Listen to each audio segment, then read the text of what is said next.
Then I need to sync it up, so... Okay. Okay, great. Yeah, here we go. So, hello everyone, it is Seji and welcome to the first episode of A Book Chat With. I am here today with Caroline Zancan, who is the author of 2 novels, Local Girls, which was published by Riverhead Books in 2015, and also now We Wish You Luck. Yay! Yes, which is coming out on the 14th of this month. Hello, Caroline. Sure. Hi, Seji. How are you? I'm good. How are you? I'm made so much happier by the flowers on the collar of your shirt. Oh. That's incredible. I love it. Thank you so much. You're bringing me so much life on this gray Wednesday morning. I'm so happy to hear that. It's really grey here as well. I'm so happy to have you here. Yeah, I'm so happy to be talking to you. Thank you so much for having me. Thank you for agreeing to be my first guest. So, to start things off, could you perhaps talk a bit about what We Wish You Luck is all about? Yeah, so it's set at a low residency MFA program, and it's told in the communal we by one class of the program. And there are a few members of their class who are kind of a source of great intrigue. They're some of the best writers in the class, and they're kind of off on their own a bit more. They're kind of loners, so the 3 of them stick together. And when something terrible happens to one of them, and the other 2 kind of take up the case and seek revenge. Mm-hmm. Okay. And yeah. I think that covers it, right? No spoilers, but that's where we begin. So I know that you also did an MFA in writing, right? A low residency. Yes, that's right. So I was wondering, was that the thing that really inspired you to write the story, and were there any other things that really spurred you on? Yeah, well, I would say the inspiration more than anything for the story was just, my love for books. I love books and storytelling. They've been one of the great loves of my life since I was a kid, just an absolute source of joy. I think they're a great source of community when other sources that usually provide that just aren't available, and they're just such a great kind of cure for human loneliness. Mm-hmm. So more than anything, I think this book is kind of my love song to stories. Mm-hmm. And when I went to Bennington, which is where I got my own low residency MFA, I found a community of people who seemed to love books and storytelling as much as I did, and I had kind of never encountered it to that degree. There was just such a reverence for it. And I was inspired by that. Mm-hmm. And it's also just a really beautiful, haunted place, which is why I knew it would be a great place to set a book. Mm-hmm. And, it was a community that just inspired me. Mm-hmm. Okay, yeah, because that is something I also noticed in the novel, because you get to know all these people who are writing, and they're all so passionate, and they all come from different backgrounds, but they all have such a huge love for writing. Yeah. I really like that.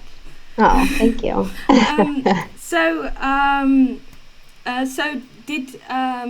So did you mainly draw from your own experiences? Because I know there's a lot of information with regards to the workshops and how it works, or did you have to do a lot of research as well?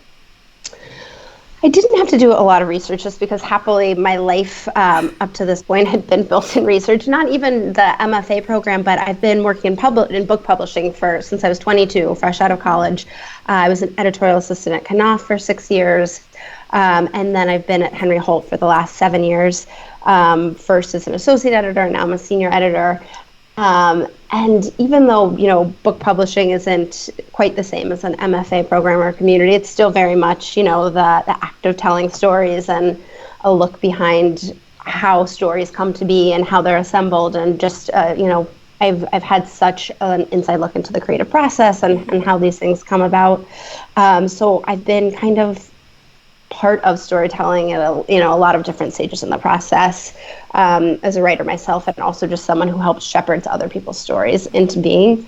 So that kind of also informed the way that I think of storytelling and books. As far as it being my own experiences, I made everything that happens up.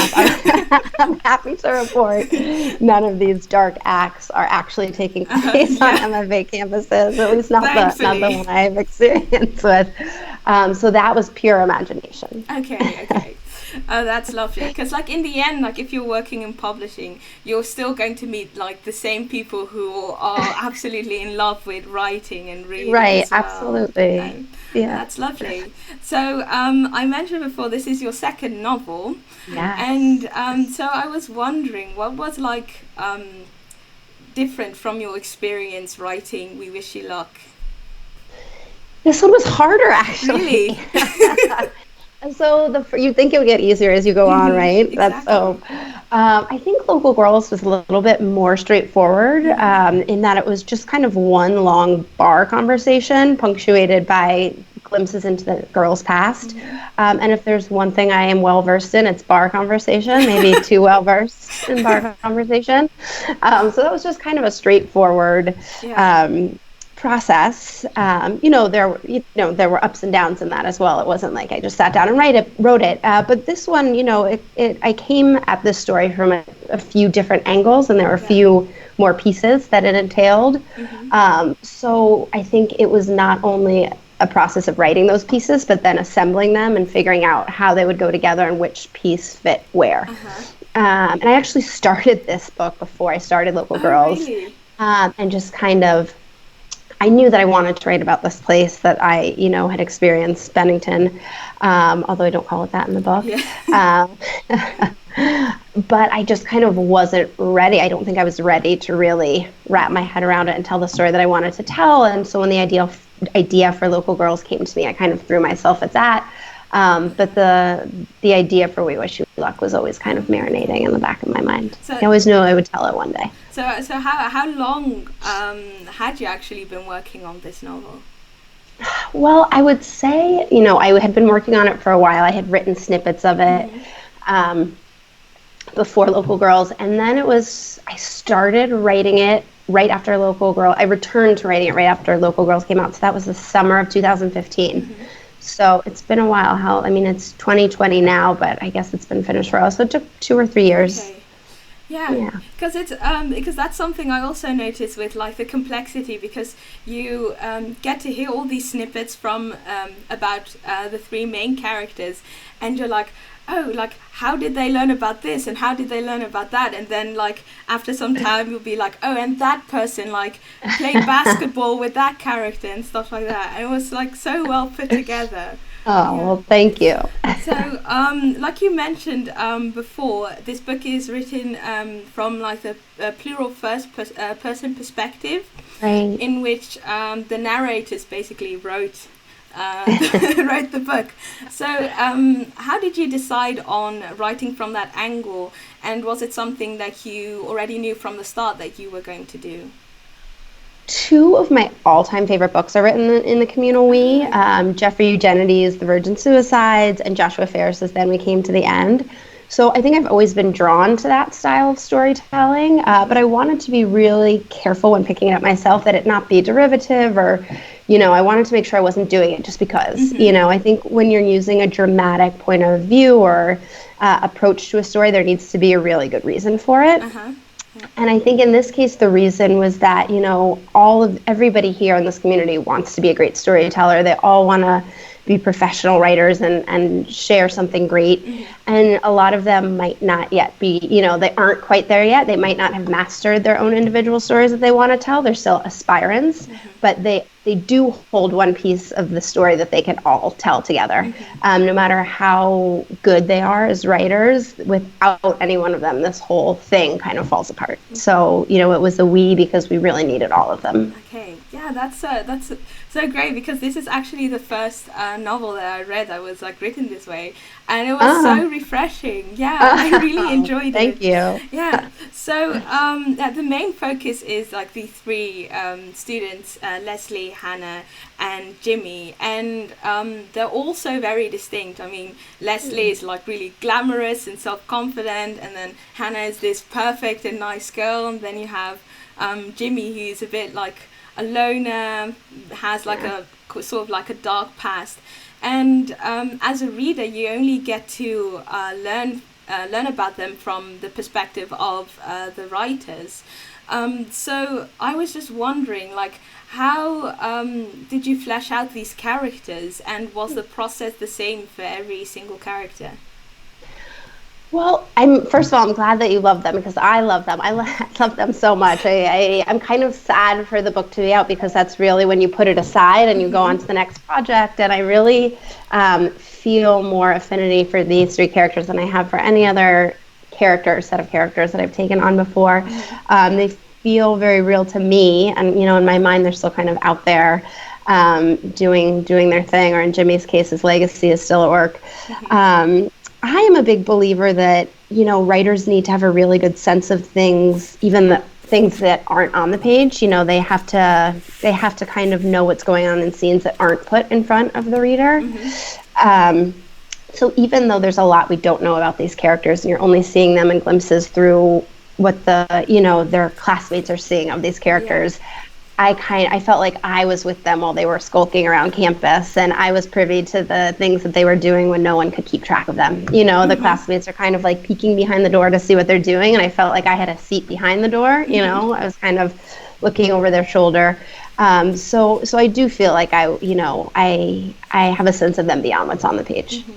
Yeah, I really like that as well. Also, like the parts that, of course, like all the narrators weren't there at every single part of the story, and then they kind of like use their own creativity and imagination to fill in those gaps. I just absolutely love that.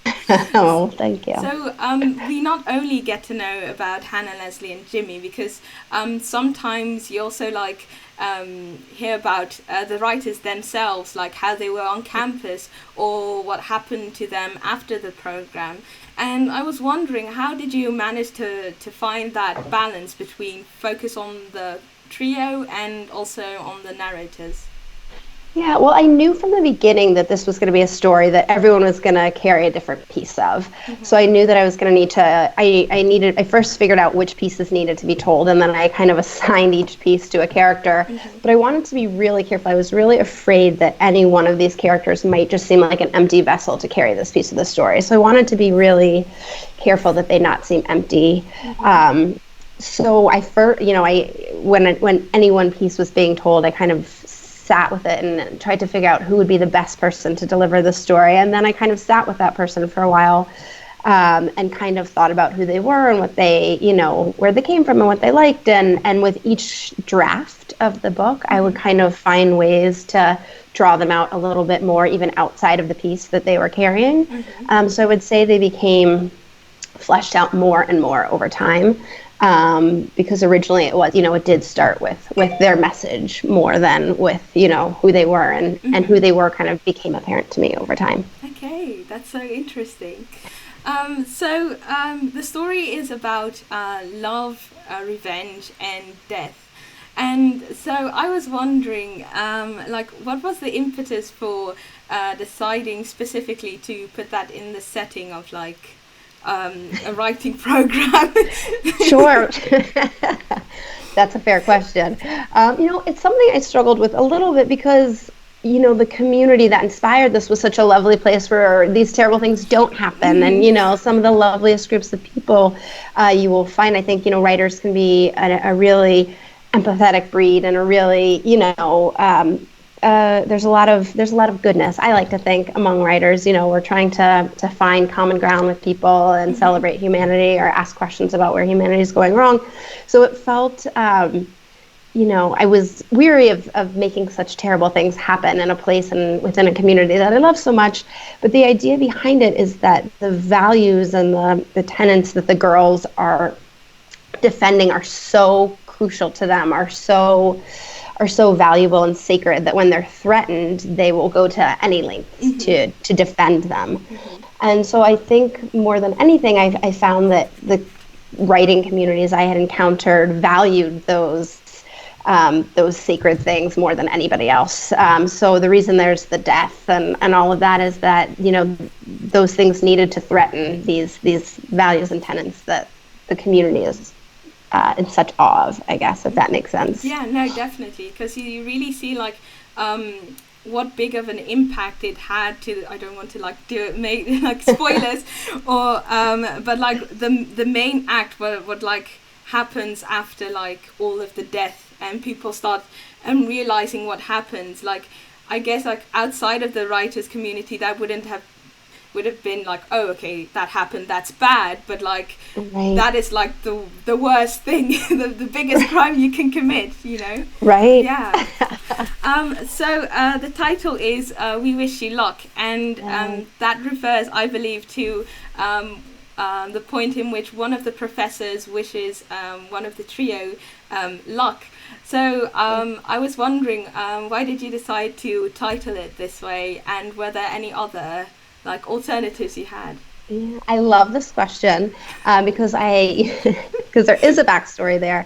I graduated from Kenyon College in 2005, and David Foster Wallace was my graduation speaker. He gave my commencement address, and it was, even at the time, it meant a lot to me. It was a wonderful way to be sent out into the world, and since then, the speech has only meant more to me, has only come to mean more to me. And after his death, he became more famous, and the speech became more famous. It's now its own book. And at the very end of the speech, he said to us, "I wish you way more than luck." And that always stuck with me, the way that he said it. So the professor saying that in the book is definitely a nod to that experience in my own life. And, I never had any relationship with David Foster Wallace, certainly not to the extent that Leslie does with the professor who says it to her in the book. Yeah. But the community makes a big deal of the word choices that he made when conveying the luck, and the way he words it and conveys the luck is in the book is meant to be a nod to the way that it was conveyed to us at my commencement address. And I had written the book as the MFA candidates, but as I was writing it, I knew that was never going to be the title because it would have limited the audience, and it was kind of unsexy and unintriguing. So I knew whenever the book sold that there was going to be a long title conversation, and I was ready for that. And I have to tell you, title processes can be really fraught, and there can be like many rounds of back and forth. And this was actually one of the very first titles that was thrown out. And it was thrown out by my editor. And as soon as she kind of grabbed onto that one line in the middle of a scene that meant so much to me, I was just like, yes, she gets it. She gets it. Oh, that's so And I mean, I always knew she got it, but then I was really like, oh yeah, let's do this. Oh, that's so lovely. Now, I was wondering, like, because you yourself are, besides a writer, you're also a senior editor at Henry Holt. Like, how is it to like switch roles, basically? Yeah. I think the two roles really complement one another. I think I'm a much better editor because I've been in the hot seat myself, and I know how vulnerable making it is to put something that you've written out into the world. So I'm very much a mama bear with my own writers. Oh, I love you. And then as a writer, I'm definitely always, it's in the back of my mind, like, keeping in mind, trying to keep in focus, what am I trying to say here? What are the bigger ideas? I don't give myself too long a leash, Yeah. I'm always kind of aware of or try to be aware, not always. I try to be aware of where I'm going and what I'm doing, and, Okay, that kind of. That's so interesting. So I was also wondering, like, since you have those two occupations, like, how do you find time to write? Well, happily, I have a 1-hour train ride in the morning, and it's actually a very pretty train ride. It's very scenic, even if it's going to and from New Jersey. I live in New Jersey, which gets a bad rap. It's actually a very pretty train ride from New Jersey to New York City. And it's a really wonderful built-in time to just reflect and think, and sometimes I read and sometimes I sleep. But it's nice to have that built. It's a very inspiring part of my day, and oftentimes if I'm working on something, it's a good time to really, be writing it on my phone or be writing it longhand. And that's obviously not enough time to actually write something, but it's enough time to kind of marinate on an idea that might be percolating. And I always tell people really that if you're working on something that you think has legs or that might go somewhere, just give one dedicated hour to it a day. It's not necessarily that the word count is going to be huge after an hour, but if you really focus on something for 1 hour, after that hour, your brain is just going to be set to that and going to be thinking about it. Even subconsciously, it's going to go about untangling the idea you're at work on. And who doesn't have an hour? Just give up your yoga every now and then, or, eat lunch at your desk. So 1 hour, Exactly. you can do it. Exactly. Or like Netflix an hour less. Yeah, exactly. Binge one less series a year. I mean, there you go. Yeah, because if you think about it, 1 hour a day for a year is 365 hours. So exactly. Still a lot. So now I still have some quickfire questions for you. So are you ready? Yeah, okay, let's do it. Let's go. So the first one is, if you weren't a writer or an editor, what would you be doing? Kindergarten teacher. Really? I love kids. They're maniacs. They say the weirdest things. But they're so honest, and I love it. Yeah, that's true. You'll never have a boring day. Yeah. The next one is, what was your favorite childhood book? The Giving Tree by Shel Silverstein. What's that about? It's a children's book. It's really for young kids, and I have a son, and I just bought it for him, and it holds up. It's heartbreaking. It is about a tree and a little boy, and the way that the boy returns to the tree again and again throughout his life, and the different things he takes from the Giving Tree each time he returns. Oh, that's so lovely. Yeah, it's lovely. I'll have to check it out. Yeah. So, what would you reckon is the best spot to read? Bathtub with wine. Really? I would always be scared to get my book wet. Books are meant to get wet, to get dirty. Like, my books all have creases and earmarks, and take books along with you for the ride. Get them dirty, get them wet. That's true. That's true. So who is your favorite writer? Oh, that's probably a three-way tie. Joan Didion, Jennifer Egan, Zadie Smith. Okay. Is that cheating to say three? It's fine. There are no rules here. I love it. And your favorite genre to read? Literary fiction. Mm-hmm. Is that what you also mainly edit? Yeah, I do a little bit of memoir, but it's mostly literary fiction. Cool. Mostly by women. I'm usually drawn to women's voices. Same here. So what was the best book you read in 2019? Ducks, Newburyport. Really? But that's kind of cheating because I'm not finished yet, but I'm not finished because I don't want it to end. It's such a kind of singular reading experience. It's kind of making my brain work in a new way, and I love falling into its rhythms when I read it. So I'm almost done, and I'm getting sad about it. Oh, that's great. I've seen a couple of reviews, and I was a bit scared at first because it's so... Don't be scared. It's really much more accessible than some of the reviews would have you believe. You can definitely master it. Yeah, I think one of my friends did a review on it, and he's like, yeah, it's like the most amazing thing, and you just get lost in the text. Yeah, absolutely. I'll try and give it a go. Yeah. And which book are you most looking forward to this year? Let's see, Britt Bennett's new book. She has a new book coming out. She wrote a book called The Mothers, which was a debut a few years back, and I absolutely loved it, so I'm thrilled that she has a new book coming out. When is it coming out? I think this summer. Okay. I think there's a jacket, so it's close. Okay, cool. Yeah, one of the last ones is, what's the best writing advice you were ever given? No adverbs, no qualifiers, no verbs of utterance. Plain is better. Straightforward. Keep it simple. And have you kept to that? Oh, I mean, I have to hold myself to it later. I kind of let myself scribble it all down, and then later I'll go back and patrol. Keep myself honest. Straight to the...